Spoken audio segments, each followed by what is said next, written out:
Evening, everyone. How are you all? Hope you've had a great week. It's another Thursday. Week's gone. So we're just logged on a little bit early. I was actually almost a little bit late for this because I ended up watching another one of Gerry's videos that he's just posted up, and then I thought, oh shit! I thought, oh no, I'm running out of time. So yeah, I'm here. Thank you all for joining us. What's not pretty much a normal week. I've got an exciting day tomorrow.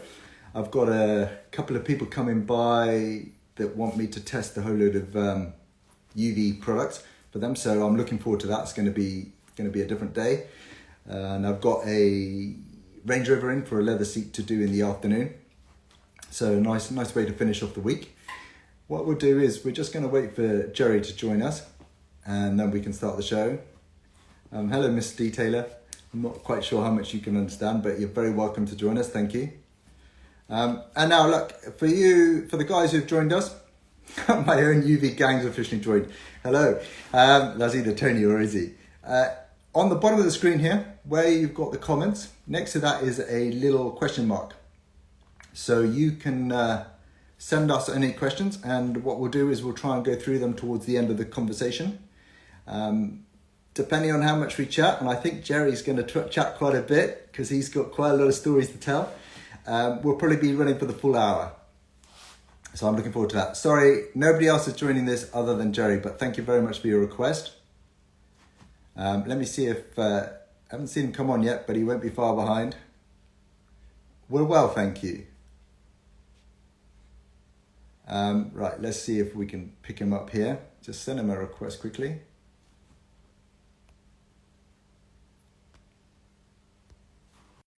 He'll pick up that request in a moment, and then we can get going. But if you have any questions that you would like to ask in the meantime, you're more than welcome to send them over. Next week I am talking to Alex from Unilight. If you don't know him, check him out. It's at Unilight. They make a fantastic range of pretty much torches, lamps, UV lamps. They've, if you can think about it, they've pretty much got it. So check out their range. That's really good. I'm looking forward to that chat. Guns and Hoses, welcome. Guns and Hoses, he's just popped up. If you don't follow him, check him out. He was recently, they were recently shown in a couple of calendars. A couple of their jobs were in some calendars and some amazing work. The orange car, the tri-coat on the orange was really good. So yeah, really nice guy. Gerry, here we go. Unable to repair. Let me just send it to you again. Okay, he was unable to join, so let's just send that to Gerry. Okay, pick it up. Right. Try again, dude. What's my favorite gun? I've got a couple.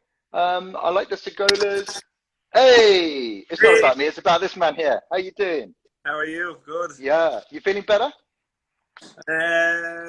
So it's still very uncomfortable. So just taking all the painkillers I can.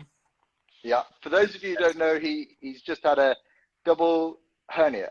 Double hernia, yeah, surgery. So yeah. So for anyone who doesn't know Gerry, and Gerry's got 70,000 followers, so I'm sure he pretty much knows everybody who knows him on here. He's the body man. He's Irish, but he's living in Canada. So we're going to come to that because I'd like to know about how that happened. Yeah. And you are primarily a body man, aren't you? Yes, but I don't do any painting or anything. Like, I've done prepping over the years, but I've done painting for my exams, but basically body man, yeah. So tell us a little bit, because I've got a couple of core questions that I always ask everyone. So just sort of helps everyone out. So tell us a little bit about yourself. So my history is I've always loved cars. As growing up as a kid, my parents always said you had some admiration for cars, played with cars, wanted cars. And then when I was 16 years of age, I turned around to my parents and said, I'm leaving school. I want to get an apprenticeship. And they were like, no, you are not. You're staying in school. You're doing your exams, you're doing this. And I was like, I hate school, blah, blah, blah. I kind of knew at that age what I wanted to do, which was good. So I think like 3 or 4 houses down from where my parents lived, there was a guy who lived there, and he was a spray painter. And he turned around and says, "Go down to this garage here. I'll put a word in for you." So I said, I done a load of resumes or CVs, made them up, Yeah. got on my bike, and it was the summer holidays. So I went down, gave them in my CV, and lo and behold, he says, "Yeah, we have a position here." So I came back to my parents. Says, I got an apprenticeship. So we're like, "Oh, Jesus Christ, what are we gonna do?" So anyway, I started the apprenticeship, and my mother and father went down to the garage to the owner, and then he said, "Listen," he goes, "I'll know within a few weeks whether he's going to be a body man or not, and by that time he'll be starting to go back to school, so you can send him back to school if I say no." That's fair. Yeah, which is fair. So my Yeah. mom, my parents were like, "Okay, we'll just see this through and see what way it goes." And like within a month or two, he just says, "Listen, he has everything. He's really into this. He's 100%." So he says, "Okay, we'll let him leave school." So, and then that was it. Like I think it was 4 years as your apprentice. Back, I don't know what way it is in the UK, but like you go to college and you go back to your employer, and you go to college, Yeah. and back to your employer. So that's the way it was. I just done that, and thank God everything worked out. I loved it, and then I got 2000, started in 1999, summer 99, and I was qualified in 2004. But then you've also got Aston Martin certified, Yeah, and Mercedes-Benz and BMW. So BMW. where did you get those then? All of them were over here in Canada. Really? Yes. So When I so was how in did that happen? Because when I was in Ireland, it was kind of like there was no such thing of, because I worked for Toyota, I worked for Nissan, and then I worked for basically a garage that was run by an insurance company. So I was working on everything, Right. and there was no such thing of oh, you need to go to school for this Nissan car to fix. You need to go to school to fix this Audi. You need to go. That wasn't in back then. I think it was only starting to take off. Mm. And then when I moved to Canada, it was just like, "Oh, we need someone to go training. We need someone to do this." And I was like, "Oh, okay." So that's how that all started. Which I'm. If anyone asks me to go training, I'm like, "Yep, no problem." So Yeah, you can't turn that down. And no. how old were you when you moved to Canada then? How old is I? 29, 28, 29. Right, okay. So there was no argument from your parents then? Nah, they're still saying, "When are you coming home? When are you coming home?" 8 years later. It's gonna be me and my wife and girlfriend at the time. We have kids now, so it's kind of that bit harder. Yeah. Like when are we going to see the kids? All that kind of stuff. You try and get home when you can, but obviously with the COVID, it's basically impossible. Yeah, it's very, very difficult indeed. Yeah. But yeah, we came to Canada 8 years ago. Maybe touching on 9 years ago. That was just brilliant. Came here for 1 year traveling, and we're still here. And that's it. But look at what you've come away with. You're certified as a Aston Martin, a Mercedes-Benz. I mean, you couldn't really ask for more to get that, can you? As soon as we came here, we were here for 1 year, and next of all, they says anybody who applied for a visa that year, you can apply for an extension. So we just says, "Oh, sure, we might as well," and we did, and we got it, and then like all the doors just swung open. My job sponsored me. Then she started doing hairdressing over here, got on great. Now she works for herself. It was like the doors just swung open. So did you actually go and knock on someone's door and say, "Could I have a job out there?" Or how did you get the job in Canada? So this is funny. So can I just stop you there? Yeah. Because I did watch your live thing on Sunday, and I rewatched it the other day. You saw, but I think every one of your stories is probably going to be really funny. Oh yeah. There's going to be some little tale to it. Go on. Sorry. So what is it? We were renting this little house with 2 other Irish people, and first week or two we were like, "Oh, this is great. You're great. You have money in the bank." And next of all, you see it starting to go down. And you're like, "Geez, I better get a job here." Like, you know what I mean? So I got on the bike, made a resume again, and I went down to this Mercedes shop, and I seen an ad they had on Craigslist for detailing, car detailing. Right. So I ended up going in there and gave him my resume and cycled away. Next of all, he calls me 2 days later. "Can you come in and see me?" I was like, "Yeah, no problem." Came and he goes, "What the hell do you want to be a detailer for?" And I was like, "Because I'm looking for a job and that's what you have offered." he goes, he had my resume in his hand. He showed, he goes, "You're way too qualified to be a detailer." I says, "Well," I says, "I have to get money somewhere, and I like cars, and I can detail cars because I've done, through your years, you start off." And then he's there, okay, but he goes, "I admire that you did that. You didn't come in here and ask for a job of a panel beater." He says. So he took me. He says, "Give me 2 minutes." He went in. He got the apprentice. He goes, "This guy's out here. He's no tools," which is me. No tools. Everything's in Ireland in my mum and dad's shed. Yeah. And he goes, "Can he borrow your tools?" And the apprentice says, "Yeah, you can borrow my tools." So I went in, and within 2 weeks, he goes, "Get your tools over here as quick as you can. You're hired." And I says, "Okay." And that's how it all started. Fantastic. So and the rest is history.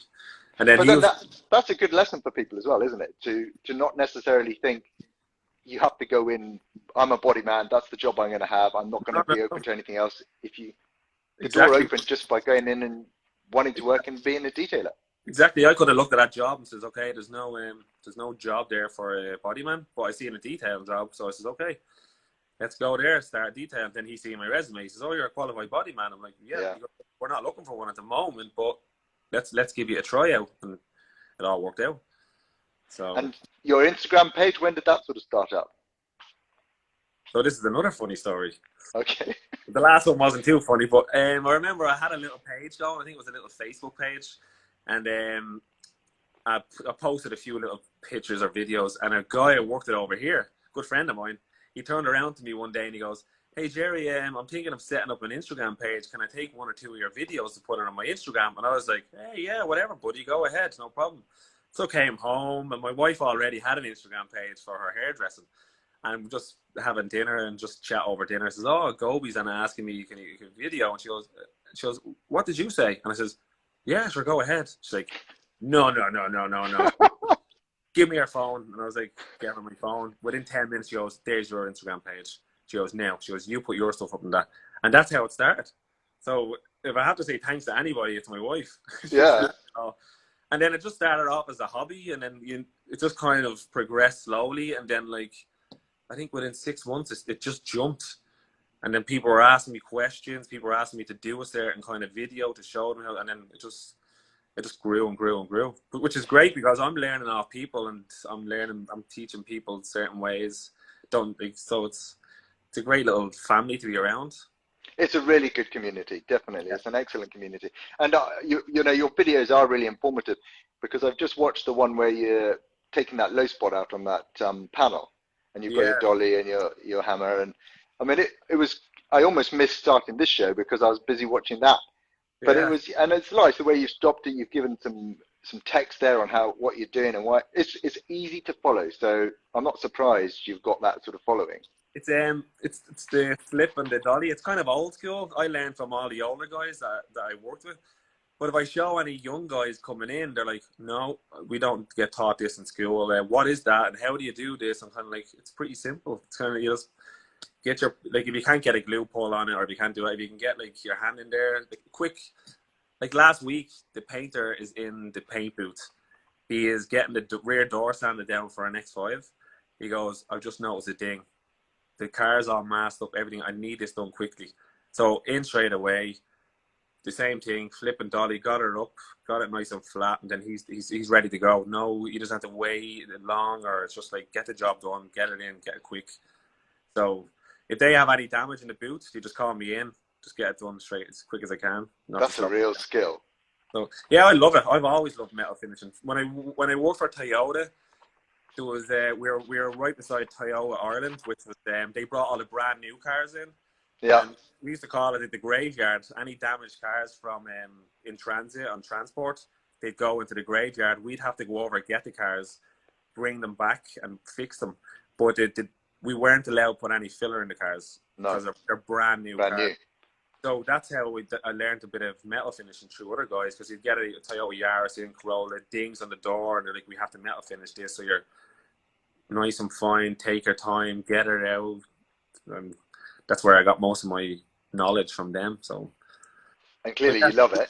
So I'm going to ask you a couple more questions, if I may. Yep, go ahead. We've obviously covered a few of them already.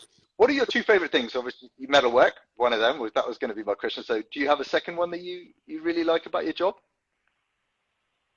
Second thing that I love. So it's probably not going to pinpoint on one part of the repair, but I love when a car comes in and you just look at it and it's really wrecked, like it's it's bent everywhere, and then you're sending it out the door and it's brand new, like polished and shiny, and you're just a happy customer. I get a kick out of that, just looking at from the start to the end. That gets I me. can imagine how you feel on that, because the stuff that you're doing is on a whole different level to me. And I get a little kick out of what I do and the customer's face when they come in. Yeah. So when you've got something that's totally mangled like you get in, yeah, for sure. Yeah. You just like and then you just see the smile on their face, and then some customers are like, "How do you do it? How did you do this?" I'm like, "I'm not telling you." Yeah, then you do it. You're a magician or something. It's like, no, it's just practice. Yeah. So, but yeah, I love it. That's probably I love that part of it. Just the car being nice and shiny and back to factory looking nice. Yeah, you can't beat that, really. No. And plus, it's a big investment for a lot of people. So when somebody's damaged it, especially when somebody else has damaged it, they've come back to the car, it's been in a car park or wherever it's been, and someone's just sort of smashed it up and then disappeared. You feel so gutted for them, don't you? Oh yeah, because then it's out of their pocket, really, isn't it? So it's like, yeah, it's happened to me. That happened to me. I had a car and it came out, and this is years ago. I was babysitting with a girlfriend of mine. Came out, didn't even notice. Drove home the next day. 2 doors. Somebody reversed from the driveway of the house across the way. But this is what I'm thinking. 2 doors. Boom. It's like, oh my God. And the funny thing about it is, I'm a body man, and the car was in primer for 8 months. Driving around with a car in primer for 8 months. Why could you not find a painter? No, it's just, you're just doing your own. You're going to work 9 to 5, then you're probably doing a few little side jobs, and you just never get a chance to do your own car. No. I suppose it's a bit like a builder. They never have a chance to build a house either, do they? Exactly. Yeah, just building everybody else's. Yeah. So just quickly, anyone watching, if you have any questions, down at the bottom where there's the comment, there's a little question mark button icon. You can leave a question there. We've got one later, and we'll come to them at the end of the show. I was watching your Sunday show. Not this Sunday. Was it this Sunday or last Sunday? No, anyway, I gave it a miss because I wasn't just after surgery. Yeah. It was the last Sunday, but I rewatched it earlier this week and sort of caught up on a couple of things. And you were talking about how much you like the 3M Platinum Plus filler or Bondo. What's the sort of curing time on that? A cure is very quick. Like really, like 10 minutes. You can go over and start. Like it's pretty good. Like that's the best filler I've used. I think before that we were using U-Pol Rage Gold, but I really like the Platinum Plus. Cures fast and it sands fantastic. Just glide the sandpaper off and it just sands down so easy. Very rarely get pinholes. Very rarely. So it's not something I'd heard of. So it was one of those things I'm going to check out definitely after you'd spoken about it, because it's good to see what other people think. It's funny because since I'm using it, a lot of people over this side, they're kind of like, they haven't heard of it either. I'm kind of like, geez, I thought it would be well out there. Well, like everyone would know. But well, no, because sometimes with some of the 3M products, what you get in the States or say Canada, that sort of area, we don't get here. So like the purple fine line tape from 3M, that's very flexible. We don't have that here yet.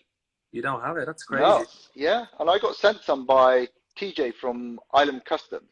He must have sent it to me about a year ago, and it's a really great tape, especially on my leather interior repairs where I need to keep it quite small and I need that adhesion. I can't get it, so that's a shame. Did you try the part number with 3M over that way and just they can't get it, or? No, it's just not. It's not available in Europe yet. That's crazy, huh? If it was a good product, I'd be pushing it everywhere. Well, I think maybe COVID sort of kicked in. It's scuppered everything this year, hasn't it? Yeah. So that's a different one. And also, I also did a repair this week on a bumper with some number plate holes, and you were talking about that. And what was the product in one of your videos that you used? What was that 2K product you used to fill that? It's called. Because I hot weld and you cold welded. Yeah, it's called a fuser. Ah, yeah. So they kind of have different kind of plastic repair kits. Like there's a clear one, there's a black one. So in curing times different, clamp times different, sand times different. But yeah, that's what I used. I think it works great because sometimes I've used products back in the day where you'd use that, you might put a little bit of stopper over it, and then it will bubble straight away when you start putting a bit of heat on it. That's the worst thing. Like, the job looks great, everything primes great, everything, you base it, you put your clear on it, then you bake the car next while you just see it popping up. It's like, oh my god! But this seems to work great. Just never had any issues. No, you do get that with the sort of cheaper products, the Yeah. cheaper 2K PU products. We've never had that problem. What I used to do, if I've done a plastic repair where there's like a big crack or a hole, I'd always say to my painter, who's from England, from Birmingham, the best painter I've ever met. Do any Canadians work for you in your shop? No, it's just where I live. It's just full of Irish and English and. But what you call it? What we do is any big jobs like that, he'd paint them and last job of the day, and he just let it cure overnight. So he's not baking it, so you're minimising the chance of anything lifting or. That seemed to work great for us as well. Almost air drying it. Yeah, just let it cure overnight and come out, and then just let it sit on the stand then the next day for a few hours. That's just to minimise anything happening. You do a lot of bumper repairs though. I do a lot of bumper repairs. I don't use the Fuser product. I use the Collad and a couple of I can't remember the name now. Henkel's product, but that's not what they're called. It's a different company. But yeah, and it's good stuff. But I have in the past used exactly a cheaper version of what you've just said, and I just put the infrared lamp on it just to cure the primer. That's in the days that I used to use normal primer and I wasn't UV priming. And literally, I sort of turned my back, and you could just see this bubble creating it. And there's nothing you can do. You have to take it all back, remove it. That again. Yeah. Do you have Terrason over there? Terrason, that's it. That's made by Henkel. So Henkel is the big company. Terrason is a branch of theirs. Yeah. I think they're moving into North America now. They're more in the States, but they're moving into Canada now. But I've used one of their products, bumper repair products, at BMW training, and it was very good. Yeah. Really good. So they've got a couple of different ones. Some go off super quick, and yeah, I mean, there are some really good products out there. Do you guys UV cure in your shop? No. So I was gonna touch on this. So there's a guy who got on to me about a UV gun. I think he's gonna send it out to me to let us try it.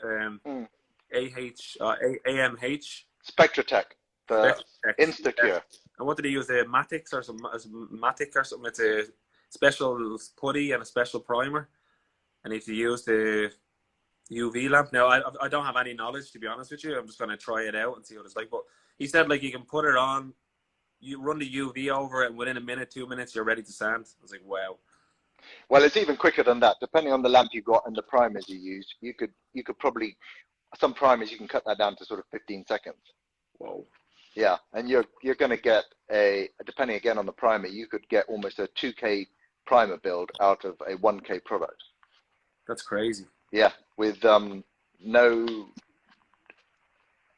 it doesn't, as long as you do it properly, you follow the adhesion, so, you use an adhesion promoter on plastics. On metal, a lot of them will go straight onto metal, and you cure it, and you don't overlay it, because there are some products that if you put more than 2 coats on, that third coat, it'll just peel.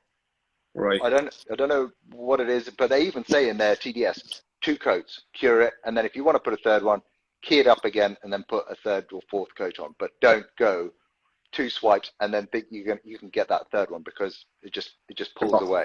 Just won't dry. No, and I think that's why a lot of people have been put off by UV curing, is because in the past it's the products haven't been quite up there, and also they've not followed the TDS, and because it's such a translucent product, you don't think you've put enough on there, so you want to go with like that extra 2 or 3 coats, and you don't need to do that. Yeah, and then it's not curing properly, you go to sand and it's just peeling off. Yeah, it just delaminates. So you could easily mess it up if you don't follow the instructions, huh? You can do. I'd be interested to hear when you get onto it, what you think about it. So when I'm back in work, hopefully it'll be there, and I'll go from there. So yeah, I'm interested because it's kind of the way it's going, isn't it? And it's, Oh yeah. time is money. If you can do something faster, that's you get on it. It'll be interesting to see what you think of that Spectratech Yeah, so lamp. I seen your video there. You had like 4 or 5 lamps, and you're going through them. It looked similar to the spec. Do you have a Spectra one there? That is it. Yeah, I've got it. I've Yeah, got it here. that looks very similar. Yeah, That's it. It's a good machine. It works really well. It's just heavy. Yes. You're gonna yeah. Go to the gym. The last thing I need right now is heavy. I'm not allowed to lift anything heavy. No, exactly. Yeah. So when are you back at work? No, they said it could be 8 weeks because one of them was a lot bigger than they first thought, and it was in an awkward area, so they had to spend a bit more time on that. So, right. And then where I work, we're lifting wheels and tires off cars, and you're up and down, like you're up and down underneath the car, taking bumpers off 50 times. Like you're up and down 50 times a day. So that's the last thing they want you to do. So you'll be going crazy. I know, yeah. I'm just looking around here. My wife's gonna have a list around here of what things to do. I'm like, get me out of here. Get me out. Right, back to the workshop. Leave the house behind. Yeah. What's your 2 favorite tools then? 2 favorite tools. Or you can have more if you wish, but I go on with 2. My 2 favorite tools. Well, what makes me money is my battery tools. I use Milwaukee M12s. Yep. So they'd be up there anyway because that's a money maker for you straight away because you're going to be quicker and you're going to get things done. 2 favorite tools, that'll be one of them. Let me think. That's a hard question.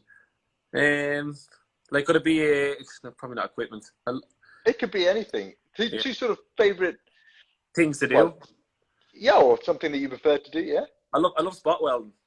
I love when I get a big job and it's all cleaned down. You know that stage where it's all gapped up, everything's ready to go, and then you just have your spot welder there, and okay, right, let's get this spot weld. I get some satisfaction out of spot welding.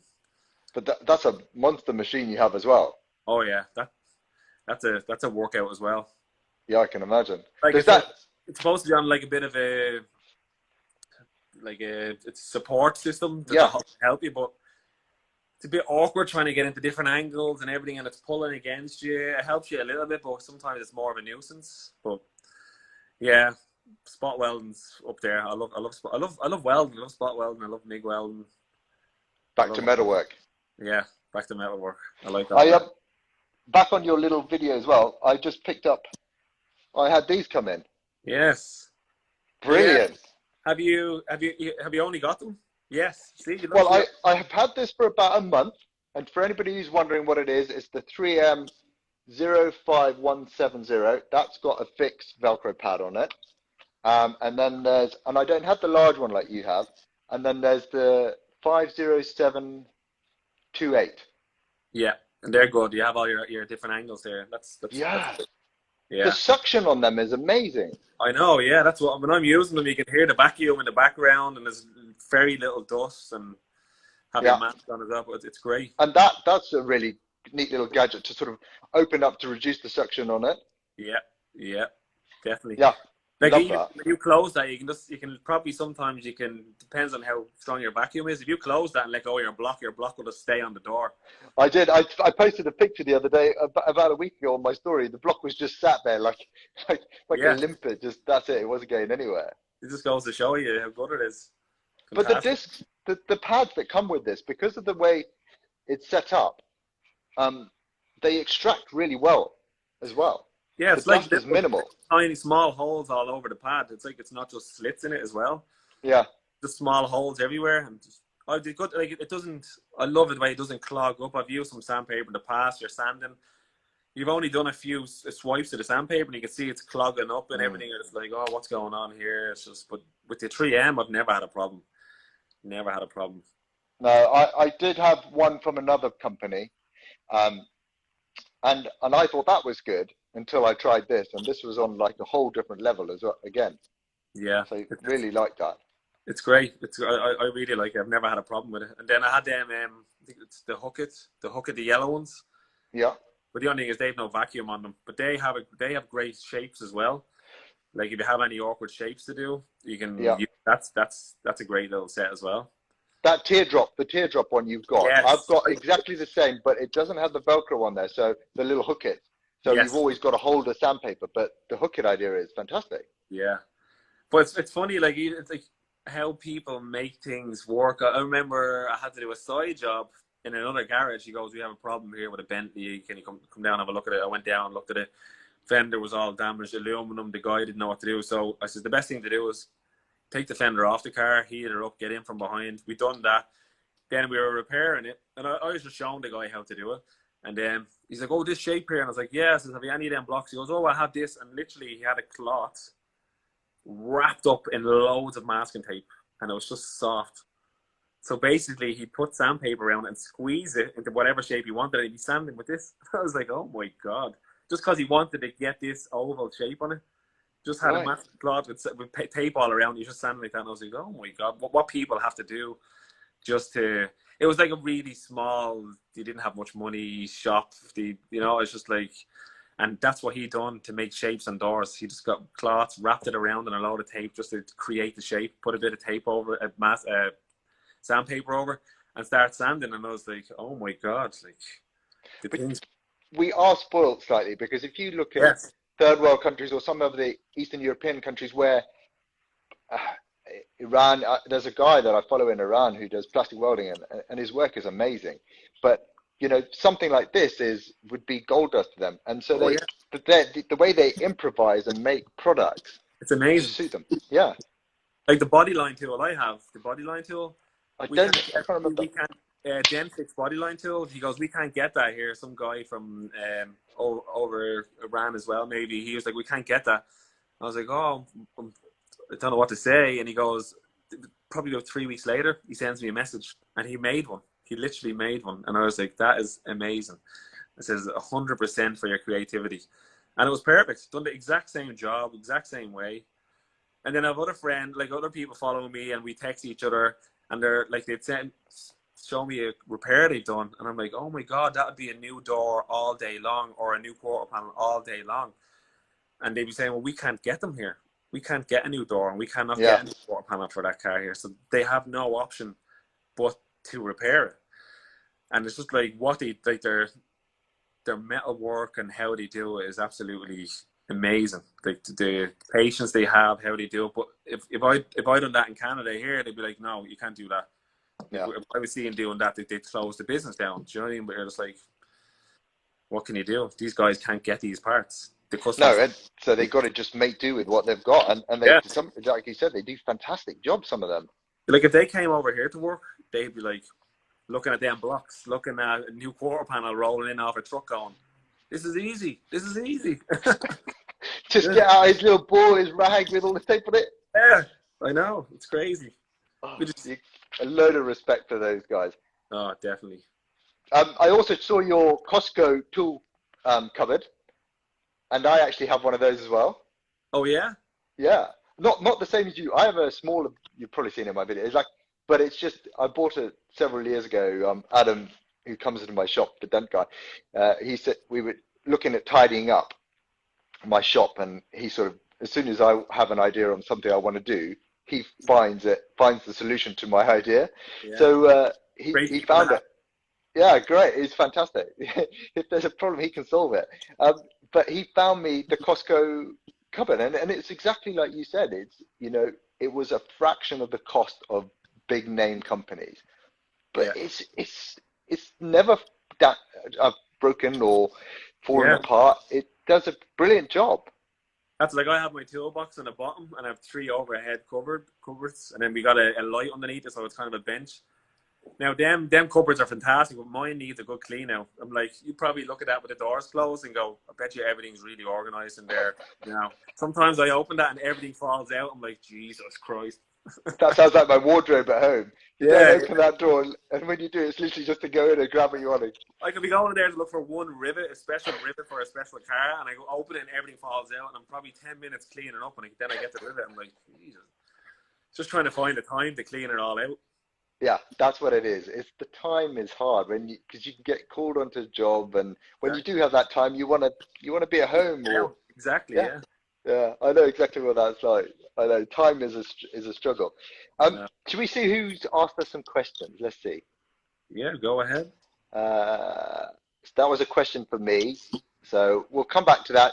Do you recommend the MEPA lamp? There's another UV lamp on the market and its own primer.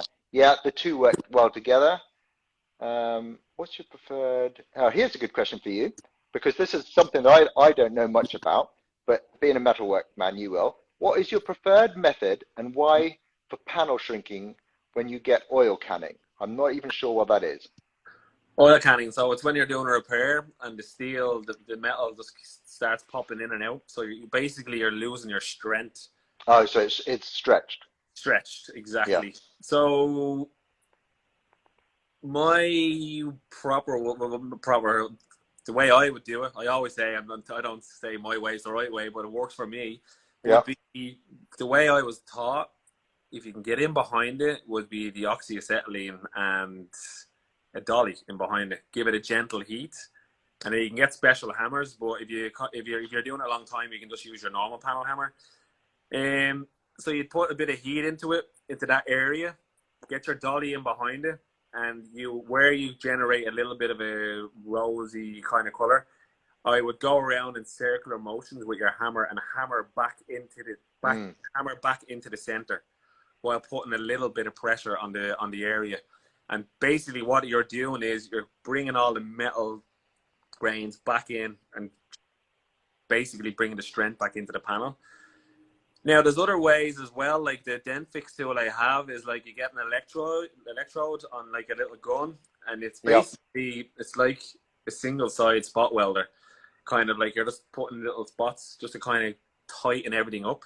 Sometimes that works, and when it does, it's great, but sometimes it doesn't. The larger the area, that probably wouldn't. If it's a small area, that would be the best way probably to do it. But if you're doing a large area, I'd be doing the oxyacetylene. But then it all depends as well. Like if you're going to have a large area in a door, sometimes companies are going to say, "Listen, we're going to put a door skin on the car." Yeah. You know, it just depends on the job, really. I've done that because I've got a bit like the Denfix, but it's GY Spot, and it's the same sort of thing. It's got a little bullet on the end, and you just heat it up. You can spot it, and it has worked really well. But you've got a limit, just like you said, too big an area, and it doesn't. Or you end up, if there's any curvature in it, you end up straightening up the panel and losing the actual shape of it. Yeah, and then you're just like, oh, what do I do here? Yeah. So yeah, it's a very good question. Very good question, but it all depends on the area. Depends on a few things, but yeah, that's the way I learned anyway. It was the oxyacetylene, but that was back in 2004. So, but we do have the oxyacetylene in the shop now, but we don't use it that much because, like I said, if a panel is that badly damaged, it's going to be getting replaced. And then there's a lot of aluminum on the market right now, and once aluminum's stretched, to be honest, it's garbage over here. We just get a new panel. And that's really hard to work with as well. I know when Adam comes in, he just doesn't like working with aluminium. No, you could be there all day, and you're losing money. You're better off just putting a new panel on it. It's going to be quicker and better. Yeah. I've got another question for you from Custom Cars. Do you use a hard block after using your 3M vacuum blocks, or do they finish nice and flat? Oh, that's probably a question for me as well, and for you. What do you do? I just finish with my 3M because I think they're quite hard anyway. I don't find them that much. I don't find them soft really. No. When I'm doing a repair, I do 80, 120, 180, and then I finish over lightly with 320, and I'm done. The painters are delighted with that. I was like, there you go. Yeah, because then you're straight to priming stage. Yeah, all they'd have to do is basically sand off the rest of the panel, put a bit of masking tape around the repair, and prime it. So I've never had a problem with that block. I do everything with that block. Yeah, I think just using these ones for the sort of month to a few weeks that I've had them, I think they work brilliant. And like you said, if you go up through the stages, you shouldn't need to go to anything else unless there's some final shaping that you got to do. Yeah. I find it very critical to do your stages. Like I remember I used to make the mistake. I'd jump from 80 up to 180, and then that's where you're starting to get pinholes because your grit is just so tough on the Bondo. filler, and then next of all you're going straight up onto 180, and then you're starting these pinholes. You're just like, oh god, now I have to re-skim the car. But if you do your grades properly, you're going to minimize your pinholes. So I always do that. That's interesting because I wouldn't have associated pinholes with the sanding. Well, it's all air stuck in it as well. But like, it's just when you're sanding, you're just gonna it's Just just pulling it out, I guess. just pulling. It's a lot tougher and very coarse. I just just go through your grades, get it nice and smooth, as smooth as you can, get all your scratches out, and happy painter. As I say, happy wife, happy life. I say happy painter, happy life. Yes, definitely. I've got the body center actually put me onto you Oh because yeah. he was one of your where's the question? He says what he's got a couple of questions he fired over. What do you do in your free time, hobbies? At the moment, nothing. In my free time, I have 2 kids, so I don't get any free time. My free How time is on the way home from work. That 20-minute gap, that's my free time.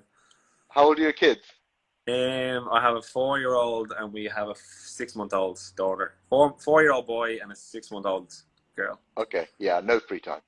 No, All no right, free that'll be time. your. That's it. Like, What's yeah. the worst injury in your in the trade? What's your worst injury in the trade? All right, so Well, this injury I have here is probably the worst I've ever had. I'm like, don't get me wrong. Do you ever get that injury when you do the nail? You know, you hurt the nail and all the blood goes up. You can just feel their pulse in it. yeah. So that happened to me once, and that was horrific. But the guys were the guys I work with. This is in Ireland. I remember his name was John. He gets a copper rod over. He grinds it down. He heats it up with the oxyacetylene. This is for his finger, and he just gets his finger and he just dips it in, and blood starts squirting because he released the pressure. And Oh my God. I was like, oh my god, how the hell did he do that? Then it was only like 2 months later, it happened to me, and there he is getting the rod, and I was like, you go away, get the hell away from me, you. And I just left my hand in agony for like 3 days because eventually it just kind of went down. But yeah, you kind of get all little injuries like that, like sore back and sore knees and whatever. Maybe that's just me. But No, but the worst injury now would probably be this. And obviously, hernia, I think, is something that's kind of slowly getting worse and worse. But what it was with me was I lifted a door, and I remember turning around with the door, took it off a stand, and I just felt something pop down there, and I just knew there was something wrong. And literally the next day, I was on a flight back to Ireland for my sister's wedding, and I was in agony. After playing in Ireland, straight to the doctors. He goes, you got a hernia there. I was like, great. So that was last year. so it's taken you a year to get booked in and get it Yeah, sorted. yeah, get it all fixed. Well, it's funny, they gave me a date the same week that my wife gave birth to her daughter. So I was Well, like, that wasn't gonna happen. I can't do this.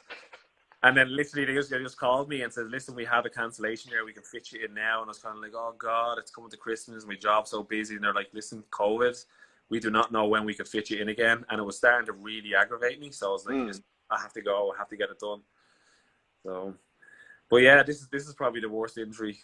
But if you're talking, that's me. What the week I started in my trade, there was a guy from County Mayo over the west side of Ireland, and he was drilling a quarter panel off a Toyota Hiace, and he had his hand here like that, and he was drilling on this side, and the drill went straight through the car, straight through his hand.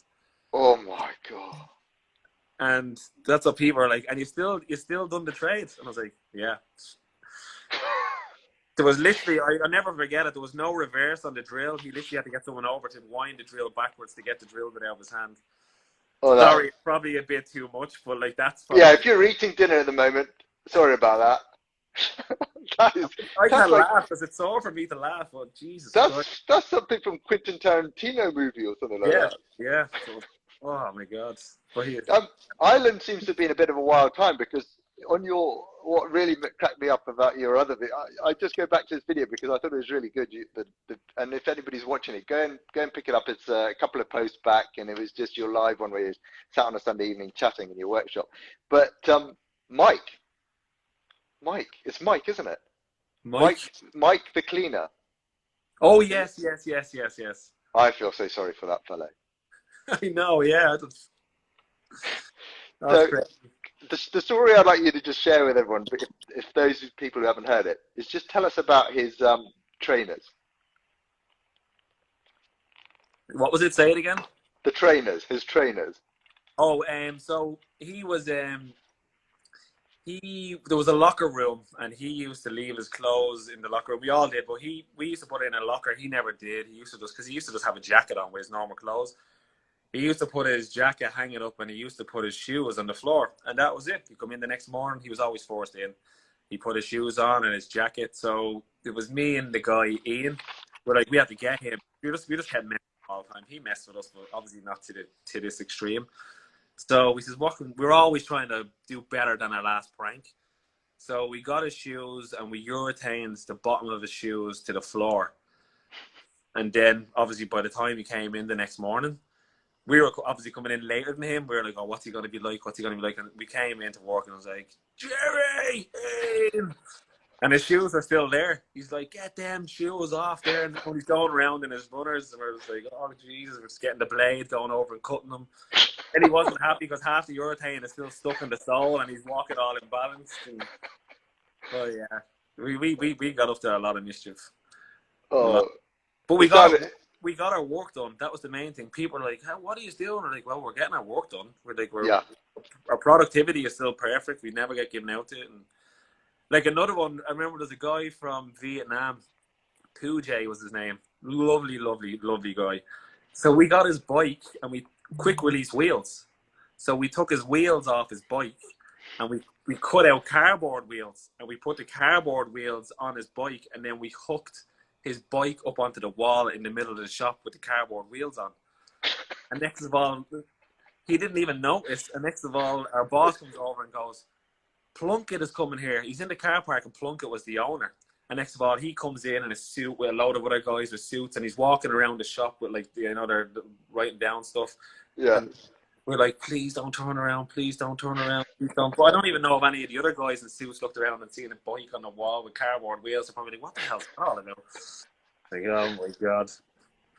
Well, Yeah. it's good to have fun in your workplace. I mean, for me, I don't have that because I work alone. I can go a little stir crazy, and I sort of probably look on here probably more than I should. So when Adam comes in, that's a good distraction. But yeah, it must be so nice to work with a team of guys. Yeah, that was back in the day. Now we don't be doing anything crazy like that anymore. Now, jeez, I don't think I'd have a job if we were doing anything like that. Different country, different rules. Yeah, I think the funniest prank we do over here is the estimator comes out to the car and you're in the trunk, and it was Ella. She was an estimator, and she opened the trunk and we just go whoa out of the car. That's probably about it.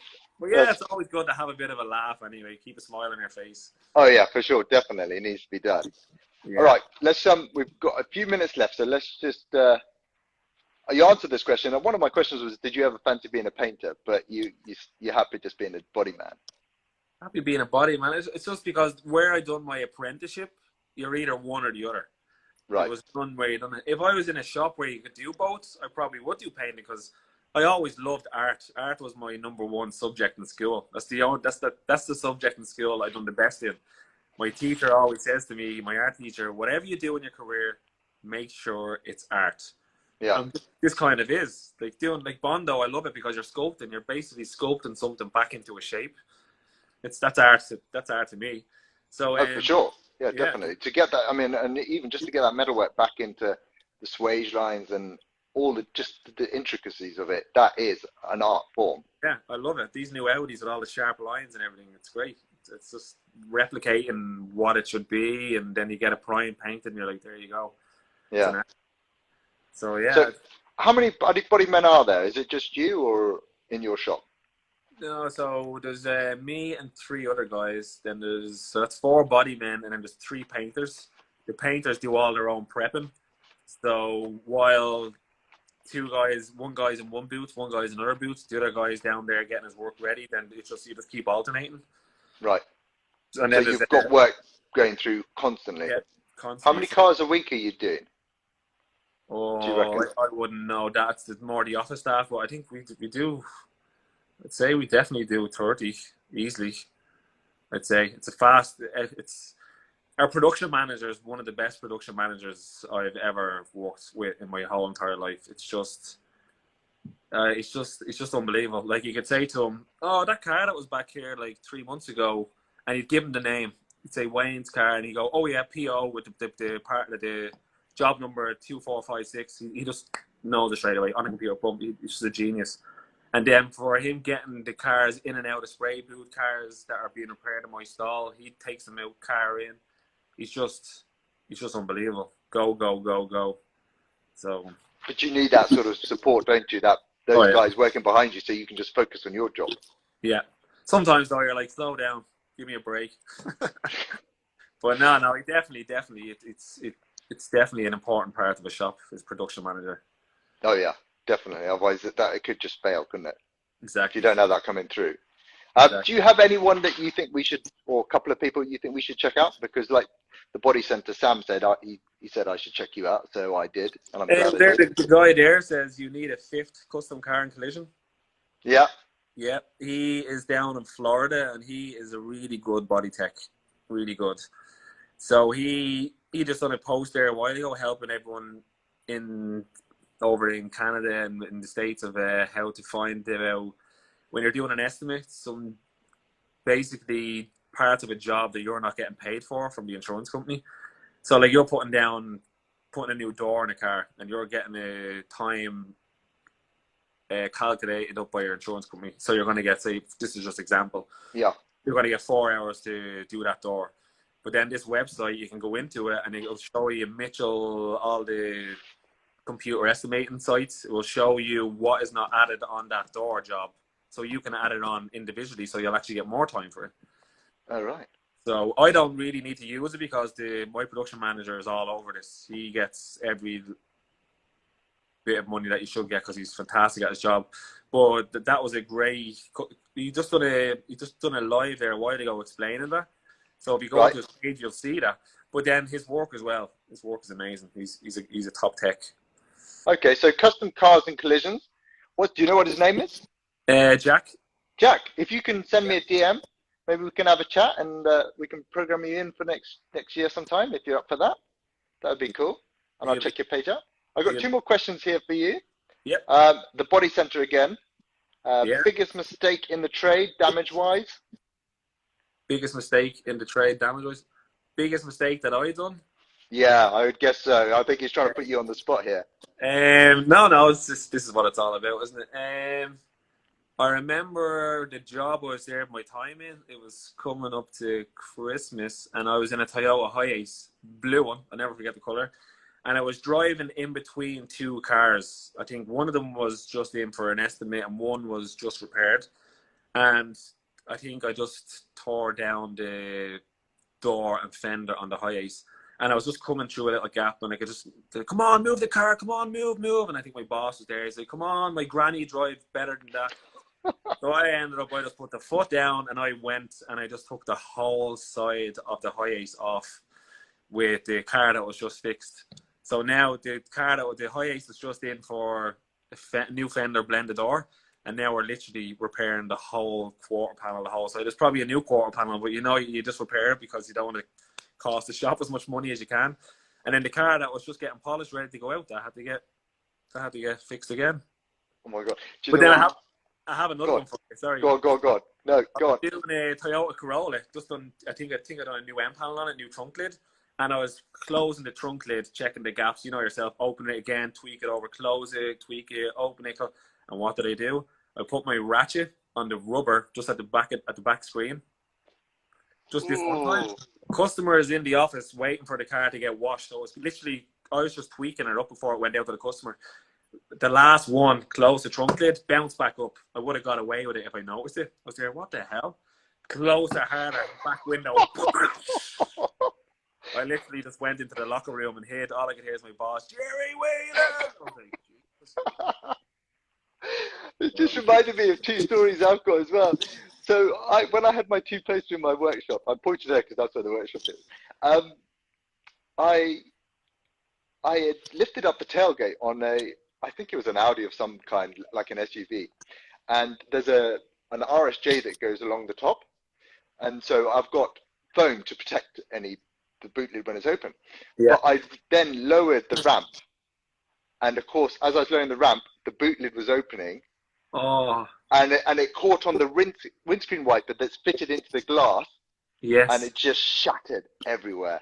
I mean, Oh, luckily it was a good customer I knew, but I just thought, oh my God, I could not believe it. I mean, simple mistakes. Simple mistakes. we got 7 minutes. I just want to tell you this other story. So when I first started out and I was mobile, I went to one of the garages, and their garage was on a bit of a slope, and I had to move cars around. When you're mobile, you got to move things around to Yes. get to it. So I moved the car around, parked it, came back to move another one, and then I couldn't find the car I'd moved. And I said to the guy, I said, look, where's the car? What have you done with it? And I thought they were pranking me. They said, no, we haven't touched it. And I spent about 20 minutes looking for this car. I could not find it anywhere. I had the keys in my hand. So how someone had nicked it, I didn't know. So I'm walking around this forecourt looking for this car. I look across the road. It had rolled off the forecourt, across a busy road, and into the ditch. All I could see was the roof of the car Oh in my this God. ditch. I know. I go down to the Oh, car. The handbrake was on, so I had put the handbrake on, but didn't obviously it work. just didn't work, and it just rolled off. And luckily, it didn't hit anybody on the busy road. And we pulled it out, and I had to put a new bumper on it and a tail light. That was luckily all. But Oh my God. It could have been a lot worse. Could have hit another car. Could have hit. Jesus. I know, so much Crazy, worse. huh? I know, sure. I probably have one or two more. We'd be here all day talking about our silly mistakes, but sure. Yeah, Yeah. that's for another one. Now another one, and we've only got 5 minutes anyway. So let's, if we can wrap this up, that would be great. And because I don't want to lose it, otherwise it cuts it off, and then we've lost our video. So I finish off every chat with a tip from yourself. So do you have a tip that you've got loads of tips? I mean, obviously you're giving out tips all the time, but is there something that you could give us all that you think would be useful, like a leaving Useful. tip? I keep hearing from everywhere that this is a dying trade. That people like over here, I've just got a guy on who's saying it's a dying trade, especially over this side, like the schools and everything. All But right. what I'd say is for like, I had two buddies of mine who done the trade with me at the same time, and they left. Sorry, three buddies who left. All I'd say is stick at it. Don't lose your patience. It's a job where you have to have patience. Like the longest thing for me to get was Bondo, filler work. That frustrated the hell out of me. Mm. And I just kept thinking, I'm not going to be able to do this. I'm not going to be able to do this. I'm not going to be able to do this. Now I hear all people that my Bondo work is fantastic. It's great. So basically, perseverance, just stick at it. Don't ever doubt yourself. Stick at it. Keep doing what you're doing. If you find someone in your body shop who is good, stick by their hip and learn as much as you can out of them. But basically, my main tip is have patience in the trade. When you're for the guys who are learning, who are starting off, just give yourself patience. Don't do what the other three guys I knew in the trade when I was doing it. They just left and Yeah. just went off to do other things. So stick at it. You'll get a trade behind you. You can travel anywhere in the world with this trade. You're not locked down to one place. So that's probably And that's exactly it. I mean, there are a lot of get rich quick schemes, but this yeah. is a job you do because you love it. Yeah. And if that love then makes you a very rich and happy person, that's great. But I mean, I come to work, I love it, and clearly you have as much passion for your job as I do. But you're right, it's not a overnight success. No. You have to take patience and just take your time. You're not good at anything, get up and do it again, and eventually you'll get there, and then you'll be the best at it. So Until the next person comes along and yeah, better. yeah. Just tell him to go to the ripping shop. Yeah, that's right. Gerry, thank you so much. Good Yeah, luck no with your problem. recovery. Yeah, And I look forward to your video. If any of you aren't following, please follow him because his videos are brilliant and very educational. Thank you. Thank you so much. Thanks for your time. All the best. Bye. See ya. Bye. There we go, guys. That was Gerry from luxury car repair. If you don't follow him, please follow him. He's a brilliant guy. And if you want to see some of my other chats with Body Center down there, Sam, the detailing girl from last week, and there's several more coming up. Next week we have Alex from Unilight.